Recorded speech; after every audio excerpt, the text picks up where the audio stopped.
और जिन अदालतों में एक स्त्री तराजू लिए हुए आंखों पे काली पट्टी बांधकर अगर खड़ी हुई हो, तो वहां आप न्याय की उम्मीद कैसे कर सकते हैं? क्योंकि धृतराष्ट्र की आंखों पर पट्टी बंधी हुई थी, इसलिए धृतराष्ट्र कभी न्याय नहीं कर पाया। कैसे संभव है वहां न्याय मिलेगा?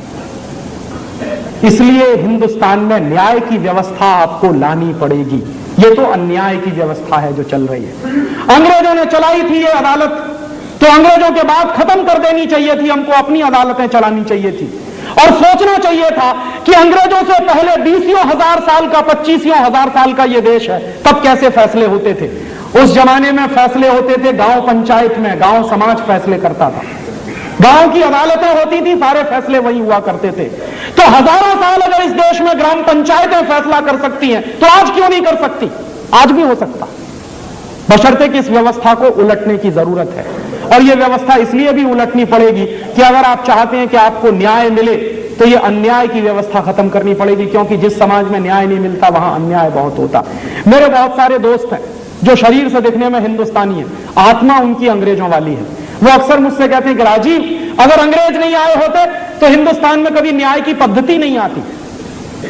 तो उनको मैं कहता हूं कि जब अंग्रेज नहीं थे तभी हिंदुस्तान में न्याय था, जब से अंग्रेज आए तब से अन्याय आया इस देश में। और इसका मैं आपको एक उदाहरण दे सकता हूं कि हिंदुस्तान में कितना न्याय था अंग्रेजों के आने के पहले। वही पुरानी बात याद दिला रहा हूं, चंद्रगुप्त और चाणक्य के जमाने में कहा जाता है कि सबसे ज्यादा न्याय मिलता था। न्याय मिलता था तो न्याय की कोई व्यवस्था होगी तभी न्याय मिलता था। उस जमाने में सीआरपीसी नहीं था, सीपीसी नहीं था, आईपीसी नहीं था, लेकिन न्याय मिलता था लोगों को। कैसे? एक बार चंद्रगुप्त के राज्य में 2 महिलाओं में झगड़ा हो गया। किस बात का झगड़ा था? एक छोटा सा बच्चा था, 2 माताएं थी। एक माता कहती थी ये मेरा बेटा है, दूसरी माता कहती थी ये मेरा बेटा। तो जब दोनों माताओं में झगड़ा इस कदर बढ़ गया कि दोनों आपस में फैसला नहीं कर पाई कि बेटा किसका है, बच्चा किसका है, तो दोनों चंद्रगुप्त की अदालत में गई। चंद्रगुप्त ने क्या किया? अपनी पूरी अदालत बिठाई और उस जमाने की जो अदालत होती थी उसमें उन दोनों माताओं को पेश किया। चंद्रगुप्त खुद सिंहासन पर बैठा और उसने एक माता से कहा कि आप सिद्ध करो कि यह बच्चा आपका है। तो हिंदुस्तानी न्याय की जो पद्धति थी उसमें वकील नहीं होता था, क्योंकि उसकी जरूरत नहीं थी। जरूरत इसलिए नहीं थी, आप मुझे बताइए सीधी सी बात कि अगर आपके ऊपर कोई अत्याचार हुआ है या मेरे ऊपर कोई अन्याय हुआ है, तो आप अपनी बात को ज्यादा अच्छे से कहेंगे या आपका वकील ज्यादा अच्छे से कहेगा? ये जो अंग्रेजियत की न्याय व्यवस्था है, इसमें क्या होता है कि पहले आप अपनी बात वकील को समझाइए, वकील फिर अदालत में समझाएगा। आप सीधे क्यों नहीं समझा सकते? तो हिंदुस्तानी न्याय पद्धति में वकील नहीं होता था। ये वकील की व्यवस्था तो अंग्रेजों की डाली हुई है, और अंग्रेजों की इस व्यवस्था को गांधी जी कहते थे ये दलाली का काम है। इसलिए गांधी जी ने अपनी वकालत की डिग्री जला दी थी और बैरिस्ट्री की नौकरी छोड़ दी थी उन्होंने। वो मानते थे कि ये दलाली का काम है, इसमें न्याय नहीं मिलता कभी। तो चंद्रगुप्त की अदालत में जब दोनों बहनों के ऊपर मुकदमा चालू हुआ, तो एक बहन से चंद्रगुप्त ने कहा कि आप सिद्ध करो कि ये बच्चा आपका है। तो एक बहन खड़ी हो गई, उसने सिद्ध किया कि बच्चा उसका है। तब चंद्रगुप्त ने एक दूसरी बहन से कहा कि अब आप सिद्ध कर दो कि ये बच्चा आपका है। तो दूसरी बहन भी खड़ी हो गई, उसने भी सिद्ध किया कि बच्चा उसका है। चंद्रगुप्त धर्म संकट में पड़ गया कि असलियत में मां कौन है पता कैसे लगाएगा। तो फिर उसने कहा कि जाओ तलवार ले आओ और इस बच्चे को आधा आधा काटो। तो जैसे ही बच्चे को काटने के लिए तलवार मंगाई गई, वैसे ही चंद्रगुप्त ने देखा कि जो असली मां थी वो खड़ी हो गई, और उसने कहा नहीं नहीं, बच्चे को काटो मत, दूसरी महिला को दे दो, कम से कम ये जिंदा तो रहेगा। तो चंद्रगुप्त समझ गया कि असली मां यही है, क्योंकि अपनी आंखों के सामने बच्चे को कटता हुआ नहीं देख सकती। तो चंद्रगुप्त ने क्या किया कि नकली मां से बच्चा छीनकर असली मां को दे दिया, और इस पूरे मुकदमे का फैसला 3 मिनट के अंदर हो गया। यह थी हिंदुस्तानी न्याय पद्धति, जिसमें 3 मिनट के अंदर न्याय मिलता था। अब आप इसी मुकदमे को लेकर सुप्रीम कोर्ट में चले जाइए,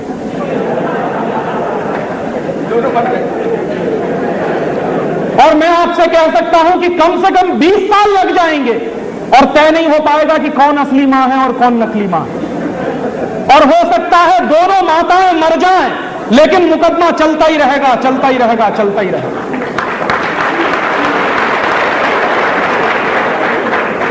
तो हिंदुस्तानी न्याय पद्धति थी जिसमें 3 मिनट में न्याय मिलता था।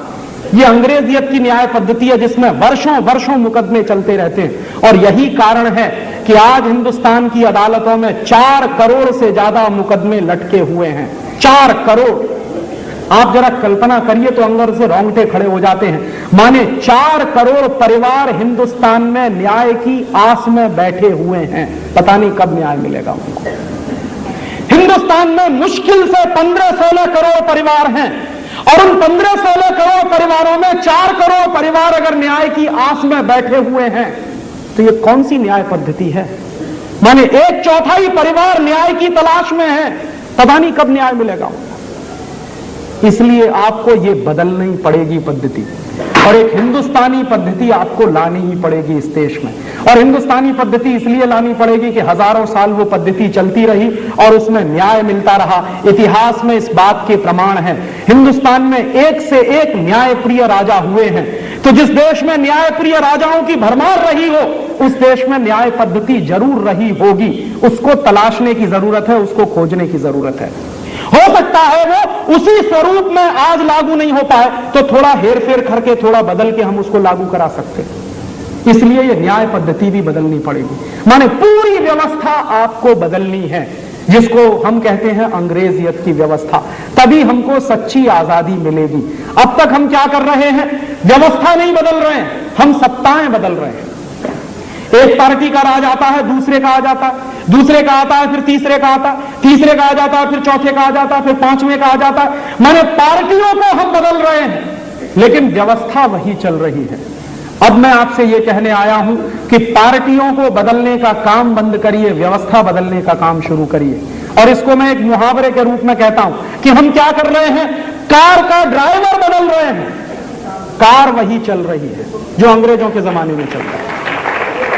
इसलिए अब इस कार को बदलिए। तो आप इन तर्कों में मत फंसिए जो राजनीतिक पार्टियां आपको फंसाना चाहती हैं। पार्टियों के तर्क क्या है? स्थिरता। तो पूछिए प्रश्न कि इस स्थिरता ने दिया क्या हमको 50 साल? वही अंग्रेजों की व्यवस्था। स्थिरता का माने क्या? अंग्रेजों की चलाई गई 250 साल पुरानी व्यवस्था आज भी चलते रहे, यही स्थिरता। स्थिरता का माने यह नहीं होता। हमको गंभीरता से सोचना चाहिए कि ये पार्टियां 50 साल से हमको बेवकूफ बना रही हैं और बेवकूफ बना बना के आपसे वोट ले जा रही हैं। अब तो इसमें परिवर्तन की बातें सोचिए। और परिवर्तन कैसे होता है? परिवर्तन करने के लिए एक छोटा सा काम करना पड़ता है। जिन चीजों का आप परिवर्तन कराना चाहते हैं उन चीजों पर समाज में बहस करना शुरू कर दीजिए। हमारे देश में पता है क्या कहते हैं? भारतीय संस्कृति और परंपरा में यह कहा जाता है कि शब्द ब्रह्म है, इसलिए उसको समझकर बोलिए। माने क्या है? शब्द में बहुत शक्ति। तो अगर शब्द में शक्ति है और शब्द की शक्ति कितनी जबरदस्त होती है, इस देश में आपको 2 ही उदाहरण मैं दूं कि भगवान कृष्ण अर्जुन को उपदेश दे रहे गीता का। क्यों? क्योंकि गीता शुरू होने के पहले अर्जुन युद्ध लड़ने के लिए तैयार नहीं है, कायर है, कमजोर है, नपुंसक है और कह रहा है कि इन कौरवों को क्यों मारूं और कैसे मारूं, ये तो मेरे अपने भाई बांधव हैं। कृष्ण उसको समझा रहे हैं कि ये तुम्हारे भाई बांधव नहीं है, ये अधर्मी हैं, इन्होंने नाश किया है धर्म का, इसलिए इनको मारना तुम्हारा धर्म है। लेकिन अर्जुन हिम्मत नहीं कर रहा है, बाण नहीं चल रहा है उस पर। तो कृष्ण ने सुनाई है उसको गीता। गीता माने कुछ शब्द हैं जिनसे मिलकर बने हैं श्लोक। तो शब्दों का भंडार कृष्ण ने खोला है और उन शब्दों को सुन सुनकर अर्जुन इतना शक्तिशाली हुआ है कि फिर उसने बाण चलाए। माने शब्द से आदमी बदल जाता है। दूसरा एक उदाहरण दूं कि हिंदुस्तान में आपने तमाम राजाओं के बारे में सुना होगा जिनकी सेनाएं हार रही हैं, भाग रही हैं। राजाओं ने ललकारना शुरू कर दिया, भागती हुई सेनाएं रुक गई हैं और फिर जीता है युद्ध। ऐसे एक नहीं सैकड़ों उदाहरण है हिंदुस्तान में। तो शब्द हैं जिनको आप इस्तेमाल करना अगर सीख जाएं तो हिंदुस्तान में बड़े बड़े परिवर्तन हो जाते हैं। और सिर्फ हिंदुस्तान ही नहीं, दुनिया में बड़े बड़े परिवर्तन हो जाते हैं। फ्रांस में क्रांति हुई थी। फ्रांस की क्रांति हुई थी 3 शब्दों के आधार पर, इक्वालिटी, फ्रेटर्निटी। ये जो इक्वालिटी और फ्रेटर्निटी क्या है? ये 2 शब्द हैं। इन्हीं दोनों शब्दों ने पूरे फ्रांस की व्यवस्था को बदल दिया था। दुनिया में किसी भी देश में आप जाइए, इतिहास उठाकर पढ़िए, हर उस देश की व्यवस्था बदल जाती है जिस देश में लोग शब्दों का इस्तेमाल करना सीख जाते हैं। तो आप इस देश की व्यवस्थाओं को अगर बदलने के लिए तैयार हैं और आपको लगता है कि जो कुछ चल रहा है वो सत्यानाशी है, अत्याचारी है, हम इसको अब बर्दाश्त नहीं करेंगे, तो आप इसको कहना शुरू करिए। कहने में बहुत शक्ति होती है और आप ये कहने की शक्ति के उदाहरण देखिए। मान लीजिए आपके घर में आग लगी और आग लगी है तो आप चिल्लाते हैं, घर के बाहर खड़े हो जाते हैं, मोहल्ले में खड़े होकर चिल्लाते हैं मेरे घर में आग लगी है, आग लगी, आग लगी। पूरा मोहल्ला इकट्ठा हो जाता है और पूरा मोहल्ला जब इकट्ठा हो जाता है तो हर व्यक्ति अपनी पूरी ताकत लगा के उस आग को बुझाने की कोशिश करता। किसी के पास बाल्टी होती है, बाल्टी से पानी डालता, किसी के पास लोटा होता है, वो लोटे से पानी डालता, किसी के पास कुछ नहीं होता तो पूरे गांव में घूम घूम कर चिल्लाता है कि आग लगी है, आग लगी, आग लगी है। आज हमारे देश में वही अंग्रेजियत की आग लगी है। हमको ये चिल्लाना शुरू करना पड़ेगा, कम से कम इसको चिल्लाना शुरू करिए और इसके चिल्लाने में बहुत शक्ति निकलेगी।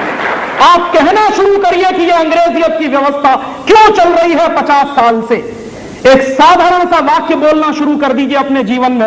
हर एक दूसरे से पूछिए कि 50 साल से अंग्रेजों की व्यवस्था क्यों चल रही है, 250 साल पुराने कानून क्यों चल रहे हैं, वही कानून क्यों चल रहे हैं जो अंग्रेजों ने बनाए थे। ये बातें जब घूमने लगेंगी पूरे भारतीय परिवेश में तो इन बातों में से शक्ति पैदा होगी और वही शक्ति व्यवस्था परिवर्तन के काम में आएगी।